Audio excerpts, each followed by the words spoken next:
vraiment besoin de toi. Et moi, je sais que le Seigneur va venir répondre ce soir à ton besoin. Amen. Amen. Voyez ce Amen, soir. Seigneur.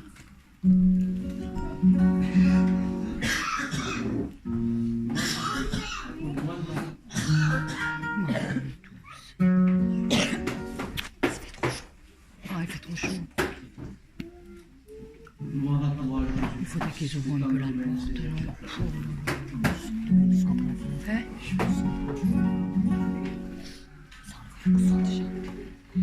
Tu peux pas y faire signe qu'ils sont du côté de la fenêtre. Tous les ça. Le tonton, il touche trop parce qu'il fait trop chaud. Ahora. Ahora. Míralo para allá.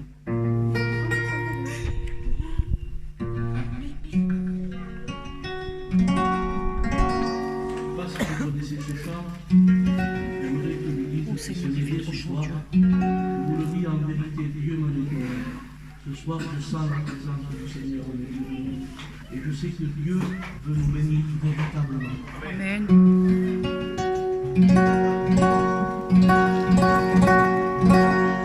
Je louerai ton Saint-Nom. Je louerai ton Saint-Nom. Seigneur Jésus, Toute ma vie.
toi, Seigneur. Amen, Jésus.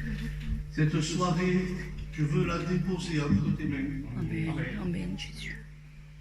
Je veux que tu sois le conducteur Alléluia, de Jésus. cette réunion. Oh Dieu, sois Ta béni. présence est là. Jésus. Ta présence est là, À toi Seigneur. la gloire, Jésus. Je viens te demander de tout mon cœur, Seigneur, que ce moment, le Saint-Esprit le prenne dans ses mains. Seigneur, quand nous on fait quelque chose, on le fait mal, Seigneur. C'est mon storm, Padre mio, mais toi tu es là ce soir. Amen, Jésus. Ta présence, Seigneur, elle est là ce soir. Ton approbation est là ce soir. Je sais, Seigneur, et je crois que ce soir, Seigneur, tu as quelque chose de préparé pour les âmes. Amen. Seigneur, prends le relais de cette réunion. Amen, Jésus. Je te le demande de tout mon cœur et de toute mon âme, Seigneur, ce soir. Seigneur, merci, parce que je sens dans mon cœur, Seigneur, que c'est toi qui conduis ce moment. Amen, Et je t'en remercie, Seigneur. Au nom puissant de Jésus-Christ. Alléluia. Merci, Jésus.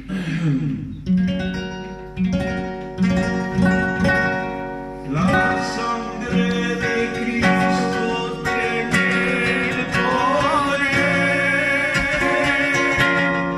tiene el poder, tiene el poder. La sangre de Cristo tiene el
Même que tu ne croyais pas ce soir, je voudrais te dire qu'une goutte du sang de Jésus est plus importante qu'une montagne de prière. Parce que le sang de Jésus, amen, le sang de Christ à la croix du calvaire, c'est lui et lui seul qui a enlevé, qui a ôté ma condamnation. Sais-tu que tu étais condamné, que pour certains qui n'ont pas encore accepté Jésus, une condamnation repose sur eux. Mais ce soir, le sang précieux de Jésus peut enlever toute condamnation de ta vie. Et ce soir, tu es dans ce bon endroit. Et je le dis en vérité, Dieu m'en est témoin. Vous savez, David dit, l'ombre des stormi. L'homme de lui-même, je ne sais pas, Seigneur, il ne sait pas faire les choses. Il ne sait pas. Mais il y a quelqu'un qui sait faire les choses. Il s'appelle Jésus. Amen. Et je sais que ce soir, il y a quelque chose de préparé pour ta vie. Amen. Vous voudriez écouter un témoignage, les sœurs? Amen. Si vous ne l'encouragez pas, il ne se lève pas. Vous voulez l'écouter? Amen. Béni soit le Seigneur. Je vais appeler le frère qui vient de nous voir pour faire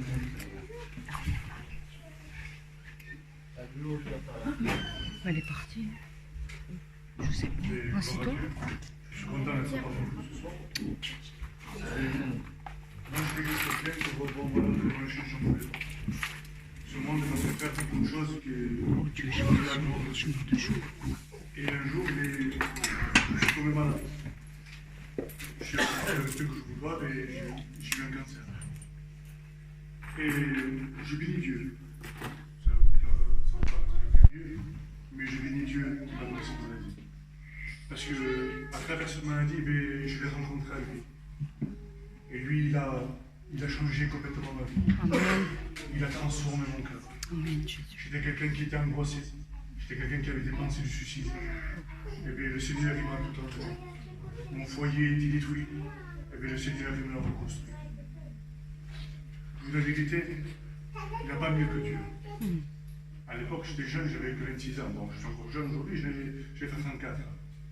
Mais c'est pour vous dire que je bénis l'Éternel, parce que le Seigneur, il a tout changé dans ma vie. Amen. Tout ce que j'entreprends maintenant, je le mets en lui. Et le Seigneur, il bénit. Mon foyer maintenant, c'est un foyer chrétien.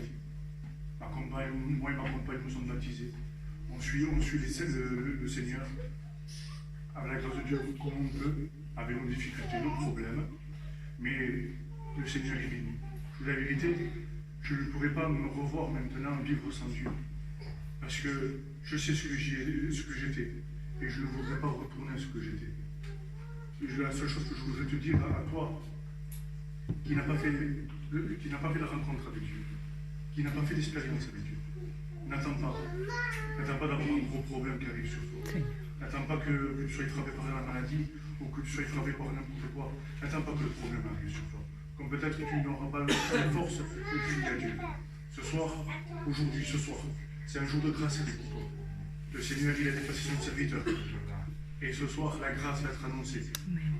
Saisis la main de Dieu. Et tu verras, et je te le promets, que ta vie changera. Que tout ce que tu as dans ton cœur partira. Et Dieu comblera le vide qui est dans ton cœur. Amen. Que Dieu vous Amen. bénisse.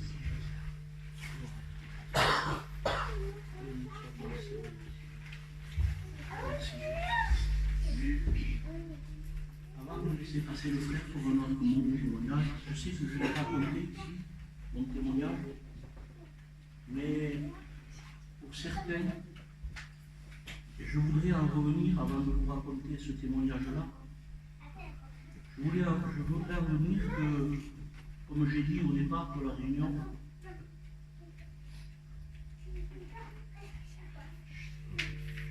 un mot de Dieu, un mot du Seigneur, et ta vie peut être transformée.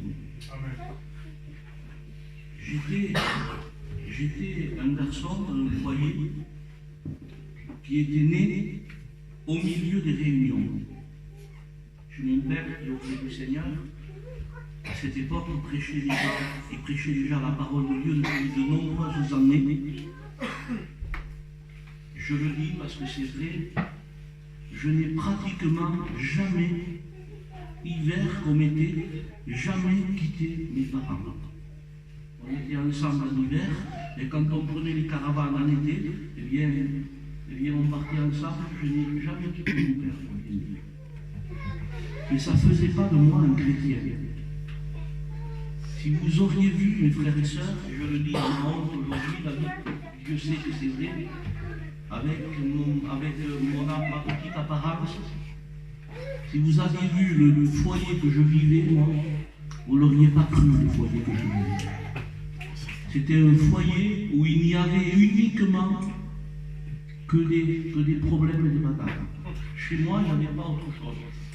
Pour la bonne raison, c'est que j'étais entouré de familles, d'amis, de cousins, et on avait tous, comment dire ça, on était tous de la même intention, on était des fêtards, la boisson, on n'irait pas, la boisson, la juerga, et tout ce que vous voulez, et j'étais toute ma vie comme ça. Et mon foyer était un des foyers les plus pires qui peut exister sur la terre. Au point, écoutez bien, au point qu'un jour, et c'était pas bien loin d'ici, vous connaissez tous, en plein été, je crois que c'était début juillet, en 91, on se trouvait dans un petit terrain de camping en haut à Bedou, à côté là. Et mon père, avec les caravanes qu'il y avait, mon père qui était serviteur de Dieu, eh bien, il faisait des réunions. Mais lui faisait ses réunions et moi j'avais ma vie. Moi j'avais ma vie avec mes amis. Et un jour, un matin, il est venu me trouver, à moi et à mon frère, et il nous a dit une chose que jamais j'avais entendue de mon père, j'avais jamais entendu ça. Et je peux vous dire, Dieu m'en est témoin. Quand vous savez que vos parents sont là, qui ne savent pas quoi vous faire, et qu'on vous dit ça, mais ça m'a fait quelque chose dans mon cœur. Il m'a dit, voilà, il faut que je vienne vous dire ce qu'il y a dans mon cœur. Ça fait tellement de temps et tellement d'années que j'essaie de sauver les miens. Et je me rends compte que je ne peux pas y arriver. Parce que voilà, vous êtes comme ça et comme ça et comme ça. Et moi, pendant ce temps, je suis en train comment dire ça, Seigneur, de gaspiller mon ministère. Alors voilà, tout à l'heure, j'accroche. Et tout à l'heure, je m'en vais. Et ça, c'était jamais sorti de la bouche de mon père, jamais de la vie. Et je le dis en vrai, la vie, Dieu m'en est témoin. Si vous saviez, j'avais des enfants, j'étais marié, j'avais des enfants, mais si vous saviez ce que ça peut faire à mon cœur, et c'est pas pour ça, quand un cœur il n'est pas atteint par la parole de Dieu, eh bien c'est un cœur dur, c'est un cœur incrédule, et c'est un cœur qui sent pas le sentiment qui va. Mon père a accroché, il est parti. Il est allé dans une mission à Béziers, à l'époque. Et il s'est passé à peu près une dizaine, ou peut-être quelques jours de ça. Et moi, à l'époque, je faisais l'Antiquité, j'ai dit à mon frère, regarde, on va là-bas, on part 2-3 jours avant, on reste avec lui. Le lundi matin, on fait notre marché et on rentre. Voilà mes intentions à moi. Mes intentions, c'était celles-là, c'était pas, alors, je vais vous dire honnêtement, je suis arrivé là-bas, on est arrivé un jeudi, et je le dis à ma honte, Dieu m'en est témoin. Et bien sûr, tous les soirs, sous le grand chapiteau, là-bas, c'était à Montfourest. Je ne sais pas si tu en as entendu parler, les frères anciens le savent, parce qu'elle se faisait tous les ans 15 jours cette mission. Je suis arrivé un jeudi, et je le dis à ma honte, Dieu m'est témoin. Le jeudi, tu as été à la réunion, toi? Ça ne m'intéressait pas. Je ne veux pas vous dire aux heures que je suis rentré. Le vendredi, je ne veux pas vous dire aux heures que je suis rentré. Le samedi matin, je suis rentré à 6 h du matin. Je n'avais pas l'intention d'aller dans les réunions, j'avais ma vie, moi, avec mes amis. Et je savais ce qui se vivait dans mon foyer. Il n'y avait pas une seule parole de Dieu dans mon foyer. Ça n'existait pas. Il y avait que la bagarre. Et Seigneur, j'ai honte de dire ça. Et le matin, ma femme s'est levée pour aller au culte. Moi, j'étais rentré à 6 h du matin, j'étais au coma. Et mon bébé, il avait 3 ans, était comme ça. Et pourtant, Dieu m'en est témoin. Pour faire plaisir aux gens, je suis allé à de nombreuses réunions, parce que des fois on m'appelait, et pour faire plaisir, des fois j'y allais. Mais il ne s'était jamais rien passé dans mon cœur. Et là, ce matin-là, j'étais en train de dormir profondément. J'ai même pas entendu ma compagne se lever pour aller au culte. Mais ce que j'ai senti dans mon sommeil, j'ai senti mon bébé qui dormait là, au pied. Il s'est levé, si vous aimez mieux, et il est venu ici. Et il s'est approché comme ça, il m'a dit, papa, en espagnol. Dios te quiere. Que mon oui soit oui et que mon non soit non. Je le dis en vérité, comme si vous m'aviez jeté un seau d'eau dans la figure, que vous m'avez réveillé comme ça. Pourquoi je dis ça? Parce que chez moi, ça n'existait pas, ça. Un mot de Dieu dans ma maison, ça n'existait pas. Il n'y avait que des mauvaises paroles et je suis gentil encore. Quand j'ai entendu ça, comme si vous m'aviez réveillé avec un seau d'eau, je me suis réveillé et j'ai commencé à me demander, mais pourquoi tu me dis ça à mon bébé? Il avait 3 ans, comme ça il était. Et donc, pas que me dice esto, me dice sí, y dice, Dios te quiere. Digo, ¿has visto algo? Y dice, sí. Digo, ¿qué has visto? Y si he visto el Señor, que te mira, digo, ¿cómo es? A ver cómo es. Te mira y sus manos están así. Je le dis de tout mon cœur et Dieu. La preuve que c'était l'amour de Dieu, puisqu'à partir de cet instant, ma vie, à l'instant même, Dieu l'a transformée et Dieu savait les projets qu'il avait pour moi. Vous n'avez qu'à voir que ça venait de Dieu, ça aurait venu de lui, ça aurait passé là, ça aurait sorti là. J'aimerais que ce soir, on ne se laisse pas trembler au nom de Jésus. Parce que vous savez pourquoi je raconte ce témoignage, mes frères et sœurs? Pour que vous voyez que Dieu c'est important, que Dieu s'y trouve un cœur où il peut faire son œuvre, eh bien il fait le miracle le plus grand qui peut exister. Quand j'ai entendu ça de mon fils, j'ai compris quelque chose, le message il voulait dire quelque chose, parce que moi je suis né dans les réunions. Je n'allais pas dans les réunions, mais j'aurais parlé avec n'importe qui, les gens m'auraient cru que j'étais un drôle de chrétien, je connais tout, c'est tout. Mais j'avais rien de chrétien, ma vie n'avait rien de chrétien. Quand j'ai entendu ce mot, je me suis mis à l'instant même, à genoux, j'ai levé mes mains au ciel, Dieu m'en est témoin. Et j'ai dit à Dieu, Seigneur, à partir de cet instant, là maintenant, là, ma vie, elle est entièrement à toi, Seigneur. Je me suis levé, je me suis habillé et je me suis allé dans mon culte. Et à partir de cet instant, je n'ai jamais plus quitté la maison du Seigneur. Et Dieu connaissait dans mon parcours, eh bien il m'a appelé à son service. Et d'un vilain, il en a fait un serviteur de Dieu. Voilà qui est Dieu. Ce Dieu-là, eh bien, il est ce soir, il est au milieu de nous, et ce qu'il a fait pour moi, je suis certain qu'il peut le faire à sa façon pour chaque jour. Amen. Vous le croyez ce soir? Amen. J'aimerais, et je vous demande pardon, peut-être il n'y a pas une belle ambiance ce soir. Vous savez, des fois les gens recherchent une belle ambiance. Moi, ce que je recherche, c'est que Dieu soit avec nous. Parce que c'est là où il se passe quelque chose dans mon cœur. Je voudrais demander une fois de plus au frère Jésus, avant de venir pour le témoignage, j'aimerais qu'il remercie le Seigneur de cette faveur que Dieu nous prête.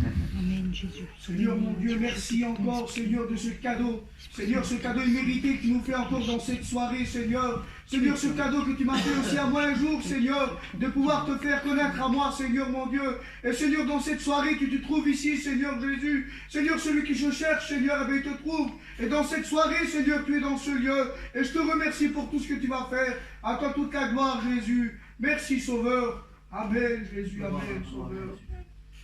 On chante un cantique et le frère passe pour une expérience.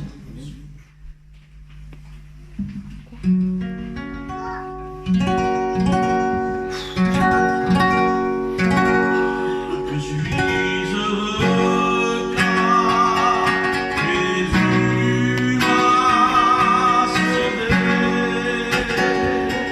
Dans son amour, il a tout pardonné. Dommage la Voilà pourquoi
j'aimerais te dire ce que le Seigneur il a fait dans une vie. Vous savez, pour ma part, ici, tout le monde me connaît, Seigneur, mais tout le monde me connaît. Le Dieu, celui voilà, qui est peut-être gentil, celui qu'on voit qui rigole, qui sourit. Maintenant, Seigneur, je souris parce que j'ai une joie et j'ai une paix dans mon cœur. Seigneur, c'est terrible, mais vous savez, il y a de ça 2 ans en arrière, par mes erreurs, par mes fautes, j'ai lâché la main du Seigneur. Et quand j'allais chez les joints, peut-être j'avais un sourire, Seigneur, j'étais avec mes amis, je faisais celui qui était heureux. Mais en réalité, quand je venais chez moi le soir, je pleurais comme un enfant et puis j'avais peur de mourir. Parce que je disais, Seigneur, si je pars, je sais où je vais, Seigneur, parce que je t'ai connu. Et Seigneur, je savais la paix que Dieu donnait, la joie qu'il donnait. Et vraiment, c'était dur pour moi. Et j'ai duré comme ça pendant 6 mois. Et vraiment, quand on connaît la paix et la joie que Dieu donne, on ne peut pas rester loin de Dieu, c'est impossible. Vraiment, celui qui n'a pas rencontré Dieu ou qui n'a pas fait l'expérience avec Dieu, vraiment qu'il essaye, ça ne coûte rien. Et puis il y a tout à gagner. Que Dieu vous bénisse. Adieu.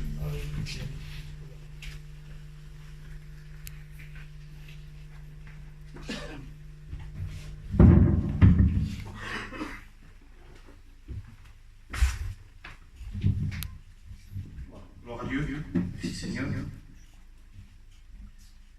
C'est vrai que le plus important, c'est que Dieu soit ici. Et de toute façon, nous avons tous reçu le mot de Dieu. J'ai aimé le témoignage du frère. Mais c'était pour le frère. Maintenant, l'important, c'est que ce soit pour toi. Parce que, vous savez, je ne pense pas, je parlais au frère, moi je ne pense pas que Dieu sait si ça, on n'a pas de mérite, mais quand même. Le frère il se déplace, il laisse sa maison, il laisse tout pour venir à côté, pour prêcher l'évangile. Vous croyez que si ça n'existerait pas, il ferait ça? Je ne sais pas, moi, j'ai presque perdu ma famille aujourd'hui, puis j'ai fait peut-être 200 km pour venir juste prêcher. Vous croyez que si c'était pas vrai, on ferait ça? Si on prêcherait encore à des milliardaires, et qu'on aurait des payes après les prédications, et voilà, il y a un but. Non, nous avons rencontré la vérité. Et ce que nous avons rencontré de bon, alors on le partage. Alléluia. Et ça veut dire quoi? Ça veut dire qu'à chaque prédication, c'est une porte ouverte pour la conversion, pour le changement de vie. Mais c'est aussi choisir sa condamnation. C'est aussi choisir sa destinée. Vous comprenez? Alors, moi j'ai un message simple, de toute façon, je ne vais pas jamais compliqué quand on prêche l'évangile. Moi je voudrais que tu sois convaincu ce soir. Premièrement, que Dieu existe. Alors ça va vous paraître peut-être un peu curieux ce que je vais vous dire, mais quand on n'est pas convaincu que quelque chose est vrai, alors on n'a pas envie d'y goûter. Si on ne le croit pas, et qu'on se dit bon, c'est pas vrai, ou c'est n'importe quoi, vous comprenez? Eh bien alors on n'a pas envie, on écoute simplement par plaisir ou par respect parce qu'on nous invite.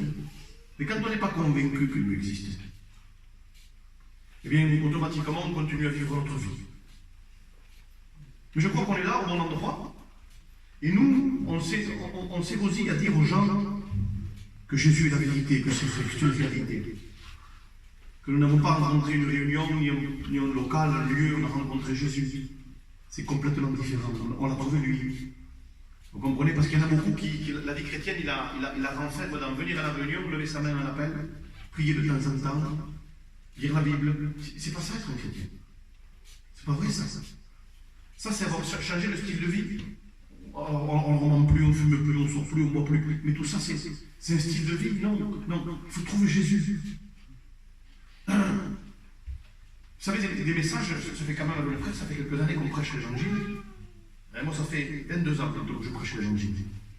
Donc quand même, on pourrait avoir des messages un peu élaborés, mais je me rends compte qu'aujourd'hui, plus je vais dans le ministère, plus je veux rester simple dans les messages. Vous savez pourquoi? Parce que je me rends compte aujourd'hui que beaucoup de gens, la génération où nous sommes ici, il a dit, le frère, lui, il est né dans l'évangile. Moi aussi, je suis né dans l'évangile. J'ai toujours connu mon père chrétien, moi. Et puis je vous promets, le vrai chrétien. J'ai toujours vu ça. Donc ça veut dire que je sais déjà comment il faut faire. Moi, quand j'entendais des parler en langue, ça ne me choquait pas. Quand je voyais des gens qui priaient à haute voix, ça ne me choquait pas. Quand je voyais des gens briser des réunions, je savais. Et puis je posais des questions pour contredire l'évangile. Je savais. Et le fait de savoir est un gros problème. Parce qu'on en sait trop des fois. Alors voilà, je vais venir à une réunion, je sais comment faire, je vais prier, tu vois, je vais me donner à Dieu, je vais... Non, oublie tout ça. Il faut que tu saches que tu sais rien. Parce que tu peux savoir tellement de choses et être loin. Tu peux savoir, admettons que tu as participé à faire la salle, tu peux savoir comment elle est faite, mais si tu es noir, ça sert à quoi? Tu peux savoir comment elle se constitue, il y a l'estrade, il y a tout ça, et tu es derrière la porte. Et il y en a beaucoup qui sont derrière la porte, tout en sachant, eh bien les réunions, ça se passe comme ça, et bien, il faut faire comme ça, il faut faire comme ça. Moi je crois que ce soir, tu as la possibilité de rencontrer Jésus. Tu as la possibilité de le trouver. Alléluia. Vous comprenez? Non pas simplement le trouver parce qu'il se cache, parce qu'il est très simple à trouver. Parce qu'avant que tu le cherches, c'est lui qui te cherche. On va juste lire un verset, c'est dans Luc chapitre 15. Le texte dit comme ça: lequel d'entre vous, s'il a 100 brebis, s'il en perd une, est-ce qu'il ne laisse pas les autres, les 99 dans le désert, pour aller chercher celle qui s'est perdue? Mais le plus beau, ça continue, il dit, il va la chercher jusqu'à ce qu'il la trouve. Que Dieu soit loué. On va courber les fonds, on va prier le Seigneur, s'il vous plaît. Et on va rentrer dans le sujet d'une brebis, de quelque chose qu'un berger a perdu. Il y a des choses qu'on peut perdre dans la vie. Il y a plein de choses qu'on peut perdre dans la vie. Et puis, on prend un exemple, si, admettons, je te verrai, moi, ici, derrière, là, en train de chercher quelque chose, et que je te pose la question, je dis, tu es en train de chercher quoi? On va prendre l'exemple que tu aurais perdu 10 euros. Je vais te voir, admettons, il est 10 heures, je vais te regarder chercher. Quand je vais arriver à midi, sûr et certain que tu ne cherches plus. Je dis bien logiquement. Pourquoi? Parce que ce que tu as perdu a une certaine valeur.